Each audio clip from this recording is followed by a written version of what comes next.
यासोबत सगळ्यात महत्त्वाचा जो अलर्ट आहे तो उद्याचा अलर्ट नाशिकला आहे। एक अतिशय मोठा लो प्रेशर बेल्ट हा नाशिकमध्ये त्या ठिकाणी तयार होतोय। मेजर डिप्रेशन ज्याला म्हणतात ते तयार होत आहे। या मेजर डिप्रेशनमुळे जो काही नाशिक आणि त्र्यंबकेश्वरचा मधला भाग आहे या भागामध्ये ढगफुटी उद्या संभावित आहे किंवा त्या प्रकारचे निर्देश आपल्याला प्राप्त झालेले आहेत। ही ढगफुटी देखील मेजर ढगफुटी असू शकते। जवळपास 300 mm पाऊस या ढगफुटीमुळे या सगळ्या भागामध्ये होऊ शकतो। नाशिकच्या बऱ्याच मोठ्या भागामध्ये तो होऊ शकतो। त्या दृष्टीने जिल्हा प्रशासनाने मोठ्या प्रमाणात तयारी केलेली आहे।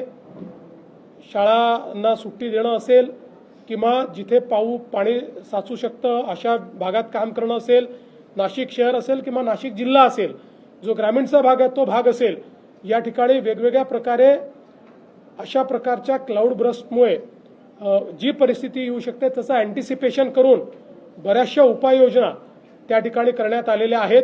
पण याच्यावर अतिशय करडी नजर ही आपल्याला ठेवावी लागेल, कारण हा एक मेजर इन्सिडेंस जो आहे तो या ठिकाणी आपल्याला संभावित आहे।